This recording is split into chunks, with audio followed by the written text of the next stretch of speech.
दोस्तों, चंदन वन नाम का एक विशालकाय जंगल था। जंगल में सभी प्रकार के जानवर रहा करते थे।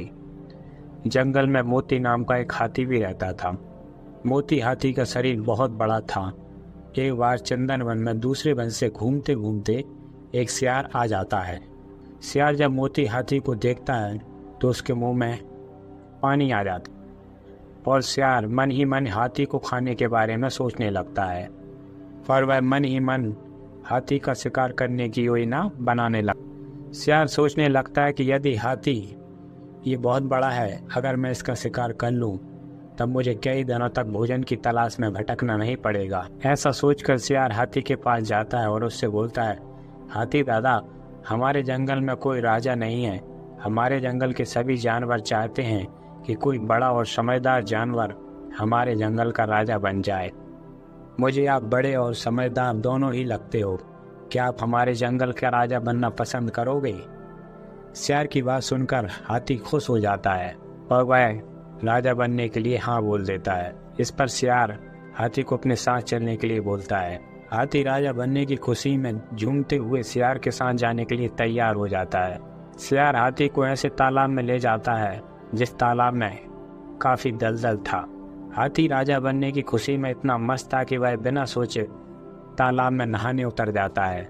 जैसे ही हाथी दलदल वाले तालाब में उतरता है, हाथी के पैर दलदल में धंसने लगते हैं और वह सियार से बोलता है, तुम मुझे कैसे तालाब में लेकर आ गए हो?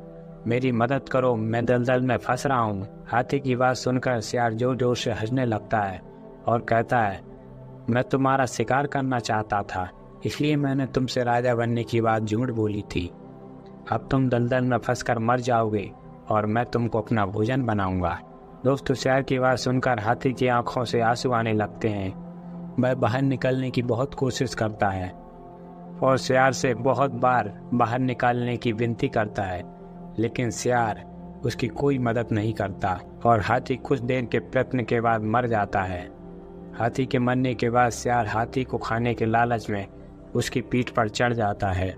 हाथी को खाने के लालच में सियार यह भूल जाता है कि वह भी हाथी के साथ दलदल में नीचे जा रहा है और अंत में सियार भी हाथी के साथ धीरे धीरे दलदल में धंसकर मर जाता है। दोस्तों, हमें इस कहानी से यह शिक्षा मिलती है कि जो दूसरों के लिए बुरा करता है उसके साथ ही बुरा होता है। इसलिए हमें जीवन में कभी किसी के साथ बुरा नहीं करना चाहिए। अगर हम किसी के लिए बुरा करते हैं तब हमें भी अपने साथ ऐसा होने के लिए तैयार रहना चाहिए, क्योंकि बुरे कर्म का फल हमेशा बुरा ही होता है। इसलिए किसी के साथ कभी बुरा नहीं करना चाहिए। आपको हमारी यह कहानी कैसी लगी और आपने इससे क्या सीखा, हमें कमेंट करके ज़रूर बताएं। और आप इस तरह की कहानी सुनना पसंद करते हैं तो हमारे चैनल को सब्सक्राइब भी कर दें।